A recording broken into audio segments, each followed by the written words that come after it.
मेरा सवाल ये था कि जो डोनेशन का इसको कहा जा रहा है कि डोनेट किया है, डोनेशन तो वो होती है जो हम अपनी जेब से करते हैं, लेकिन ये उनकी जेब से तो नहीं जा रहा है? बिल्कुल ठीक कहते हैं आप।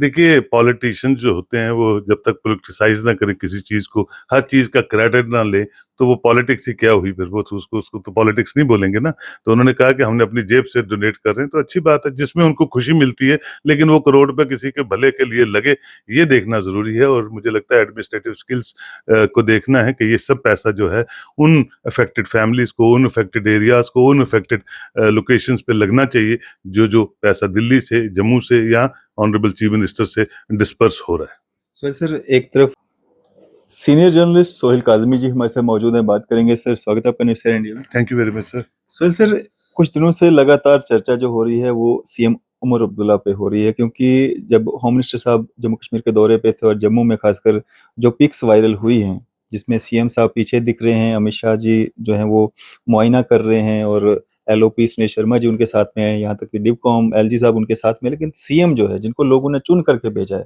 वो कहीं पीछे भीड़ में जो है वो दिखाई दे रहे हैं। कैसे देखते हैं? मैं समझता हूँ चीफ मिनिस्टर को किसी ने मना तो नहीं किया कि वो आगे ना आए। वो आफ्टर ऑल चीफ मिनिस्टर है जम्मू कश्मीर में। वो खुद ही, क्योंकि पॉलिटिशियन जो होता है वो हर अपनी बात को कन्वे करने के लिए बड़े तरीकेकार ढूंढता है, तो खुद ही वो रिस्ट्रेन कर रहे होंगे पीछे, क्योंकि होम मिनिस्टर तो देखिए पूरे हिंदुस्तान का है और जम्मू कश्मीर को इस वक्त जो आपदा आप देख रहे हैं जो घेरी हुई है, अभी भी चल रही है, उस आपदा में अगर उनका यहाँ विजिट होता है और चीफ मिनिस्टर थोड़ा सा पीछे बैकफुट पे रहते हैं तो इट इज नॉट गुड। उनको आगे रहना चाहिए था, साथ साथ चलना चाहिए था, और जो भी जेन्युइन चीजें थी, और जब प्रेस कॉन्फ्रेंस हुई वहां तो वो साथ ही बैठे हुए थे, ऑनरेबल गवर्नर भी थे। तो मुझे लगता है कि सियासत को सियासत की नजर कर देना चाहिए जब ऐसी चीजें होती हैं, और होम मिनिस्टर साहब के साथ साथ चलना चाहिए था। तो मुझे भी फील हुआ कि वो पीछे पीछे क्यों रह रहे हैं, बट वो किसी ने मना नहीं किया उनको कि आप होम मिनिस्टर के साथ ना चलिए। एलओपी उनका पार्टी के हैं तो नेचुरली एलओपी साथ ही रहेंगे, लेकिन चीफ मिनिस्टर साहब को भी साथ साथ रहना चाहिए था। सर क्या जो सीएम उमर अब्दुल्ला हैं उनको वो मान सम्मान इज्जत कुछ लोग कह रहे हैं कि नहीं दी जा रही है जो दी जानी चाहिए? देखिए बीजेपी वाले नेशनल कॉन्फ्रेंस को इज्जत थोड़ी देंगे और नेशनल कॉन्फ्रेंस वाले बीजेपी को इज्जत थोड़ी देंगे।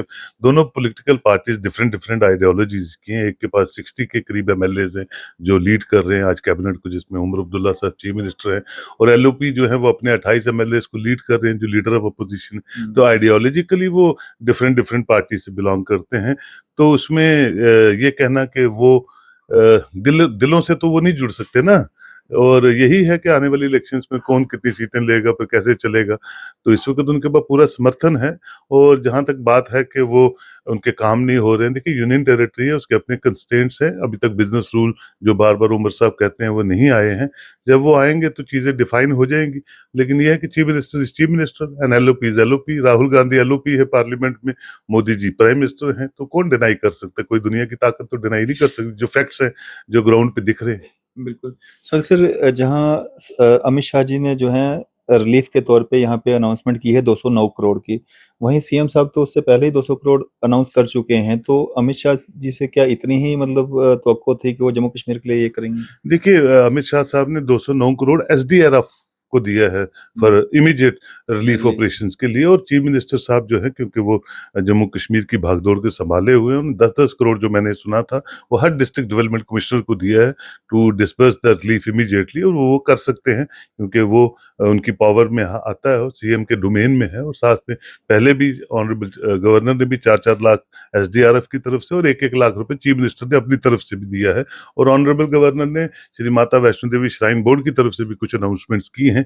तो बिल्कुल जो उस वक्त वाजिब तौर पे इमीडिएट वो कर सकते थे, अनाउंसमेंट कर रहे हैं। लेकिन मुझे लगता है क्या पता दिल्ली जाके थोड़ा सा जो 4 स्टेटों का उन्होंने कहा है कि वो भी जम्मू कश्मीर की हेल्प के लिए आगे आएंगी, जिसका शुक्रिया उमर अब्दुल्ला साहब ने भी किया है। तो मुझे लगता है कि आने वाले दिनों में शायद रिलीफ पैकेजेस और भी जम्मू कश्मीर को आए हैं, क्योंकि अभी तक वो सिलसिला थमा नहीं है। अभी भी लोग परेशान हैं और कहीं भी आपदाएं हो सकती हैं। कल भी क्लाउड बर्स्ट हुआ है, अभी और भी संभावनाएं हैं मेट की रिपोर्ट्स के हिसाब से। तो लेट्स होप कि अच्छी पैकेजेस जम्मू कश्मीर के उन अफेक्टेड फैमिलीज को मिले जिसके वो हकदार हैं। सर जब सीएम से रिलेटेड जो सवाल है एलओपी सुनील शर्मा जी से पूछा गया था, उनका ये साफ तौर पे कहना था कि जो उमर अब्दुल्ला साहब पीछे रहे हैं वो जम्मू को जो है उस नज़र से नहीं देखते हैं, या जम्मू के प्रति उनका वो सीएम वाला या वो जो प्यार वाला, या मतलब जम्मू के लिए कोई वो काम करना चाहते हैं वो नहीं था, इसलिए वो पीछे रहे। हालाँकि जिस तरह से आपने कहा कि उनको रोका किसी ने नहीं था आगे आने से। तो कैसे देखते हैं आप इस स्टेटमेंट को? देखिए एलओपी साहब जो हैं, सुनील शर्मा जी हमारे भाई हैं, उनका अपना पॉइंट ऑफ व्यू है, उस पे मैं क्या चर्चा कर सकता हूँ। लेकिन है कि पीछे नहीं रहना चाहिए था उनको, ये मैं भी कहता हूँ, क्योंकि वो लीड कर रहे हैं कैबिनेट को। उनको होम मिनिस्टर के साथ-साथ और खुद अप्राइज़ करना चाहिए था फ्लड सिचुएशन को लेके। देखिए जब कोई ऐसी चीज़ें होती हैं, तभी कोई ऐसी स्टेटमेंट दूसरे के मुँह से आती है कि वो शायद जम्मू को नेग्लेक्ट करते हैं और कश्मीर में आगे-आगे रहते हैं। तो ये चीज़ें जो हैं ना हों, इसके लिए चीफ मिनिस्टर को सतर्क रहना चाहिए, ताकि वो पूरी स्टेट को की रहनुमाई करते हैं, और पूरी स्टेट का वेलफेयर के बारे में उनको सोचना चाहिए। और अगर वो नहीं आए तो मैं समझता हूँ बड़ा अनफॉर्चुनेट है। सर, ये जो बीजेपी के विधायक हैं, ये जो 1-1 करोड़ रुपया जो ये कह रहे हैं सीडीएफ से वो डोनेट कर रहे हैं, तो सीडीएफ का पैसा जो है पब्लिक जो टैक्स पेयर्स का पैसा होता है और पब्लिक की डेवलपमेंट के लिए होता है, तो वो ये बात कह सकते हैं कि वो डोनेट कर रहे हैं? हाँ, देखिए ठीक है, वो 1-1 करोड़ रुपया फ्लड रिलीफ को दे सकते हैं, सीएम रिलीफ फंड को दे सकते हैं, गवर्नर रिलीफ फंड को दे सकते हैं, प्राइम मिनिस्टर रिलीफ फंड को दे सकते हैं, अगर ऐसा कोई नेचुरल डिज़ास्टर आ जाए। लेकिन मैं समझता हूँ 1-1 करोड़ रुपया इतनी बड़ी जो घटनाएँ हुई हैं, उसमें 1 करोड़ रुपया या 2 करोड़ रुपया मैटर नहीं करता है। मैटर वही करता है जो ऑनरेबल होम मिनिस्टर ने दिया है और ऑनरेबल चीफ मिनिस्टर ने जो अनाउंसमेंट्स किए हैं as a head of the state, वो मैटर करता है। क्योंकि आप देखिए नुकसान जो है उस अभी असेस होना उसका बहुत मुश्किल है, क्योंकि बहुत ज़्यादा लॉस हो चुका है और बहुत ज़्यादा लॉस होने की अभी भी तवक्कुआत हैं। तो मुझे लगता है कि ये दिया है उन्होंने, बहुत अच्छी बात है, क्योंकि उनका भी सीडीएफ बड़ा है। पहले 2 करोड़ हुआ करता था, अब 4-4 करोड़ पे चीफ मिनिस्टर ने फ्लोर ऑफ द असेंबली पे अनाउंस किया है। उनका सीडीएफ बड़ा है, तो अगर दे दिया अपने लोगों के लिए तो बहुत अच्छी बात है। सर, मेरा सवाल ये था कि जो डोनेशन का इसको कहा जा रहा है कि डोनेट किया है, डोनेशन तो वो होती है जो हम अपनी जेब से करते हैं, लेकिन ये उनकी जेब से तो नहीं जा रहा है? बिल्कुल ठीक कहते हैं आप। देखिए पॉलिटिशियन जो होते हैं वो जब तक पॉलिटिसाइज़ ना करें किसी चीज़ को, हर चीज़ का क्रेडिट ना लें, तो वो पॉलिटिक्स ही क्या हुई फिर? वो तो उसको तो पॉलिटिक्स नहीं बोलेंगे ना। तो उन्होंने कहा कि हमने अपनी जेब से डोनेट कर रहे हैं, तो अच्छी बात है, जिसमें उनको खुशी मिलती है। लेकिन वो करोड़ रुपए किसी के भले के लिए लगे, ये देखना ज़रूरी है। और मुझे लगता है एडमिनिस्ट्रेटिव स्किल्स को देखना है कि ये सब पैसा जो है उन अफेक्टेड फैमिलीज़ को, उन अफेक्टेड एरियाज़ को, उन अफेक्टेड लोकेशंस पे लगना चाहिए, जो पैसा दिल्ली से, जम्मू से या ऑनरेबल चीफ मिनिस्टर से डिस्पर्स हो रहा है। सर, एक तरफ इतनी बड़ी जो यहाँ पे घटना ये जो घटित हुई है, जो नेचुरल मतलब लोगों को इतना करोड़ों रुपए, करोड़ों रुपए का नुकसान हुआ है, प्रॉपर्टीज़ सारी वेस्ट हो गई है, नुकसान हो रहा है। अभी भी नुकसान होने का अंदेशा जो है आप बता रहे हैं कि धूपें जो पड़ेंगी तो उससे भी काफ़ी नुकसान होगा। अभी पानी, बिजली को लेकर के जहाँ एडमिनिस्ट्रेशन काम भी कर रही है, लेकिन फिर भी लोग जो है तड़फ रहे हैं, एक-एक बूँद पानी के लिए तड़फ रहे हैं, बिजली के लिए दिक्कतें आ रही हैं और सुविधाएँ जो मिलनी चाहिए उसके लिए दिक्कतें आ रही हैं। मुझे लगता है इन्फोर्समेंट डायरेक्टरेट्स को बढ़ाना चाहिए।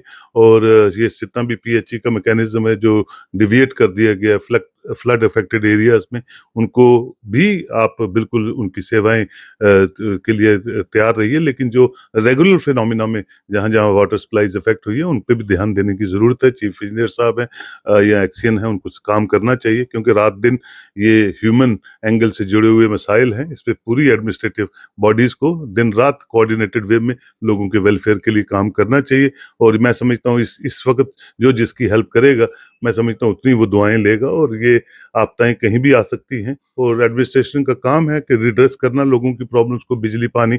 और अब तो ज्यादा खतरा ये हो जाएगा जब हम सामान्य मौसम में आ जाएंगे, कहीं वाटर बोर्न डिजीजेज जो हैं जम्मू कश्मीर में ना बढ़े, क्योंकि जिस तरह की पानी का निकास जो है वो डिफरेंट पीएचई की पाइप्स में बाकी रेपेटाइल्स, ये सब चीजें। और हमने देखा है जब जब हम फ्लड सिचुएशन से बाहर आते हैं तो हम वाटर बोर्न डिजीजेस के शिकार हो जाते हैं। तो सब चीजों को मद्देनजर रखते हुए रिस्पॉन्सिबिलिटी एडमिनिस्ट्रेशन की 4 गुना बढ़ जाती है। और उसमें जितनी प्राइवेट प्लेयर्स हैं, एनजीओज हैं, उनको भी साथ लेके इन लोगों को हेल्प करने की जरूरत है, और कोई भी ऐसी अनटूवर्ड इंसिडेंट जम्मू कश्मीर में ना हो। बिल्कुल, चलें, शुक्रिया सर हमारे साथ बातचीत थैंक यू करने के वेरी लिए। Much sir.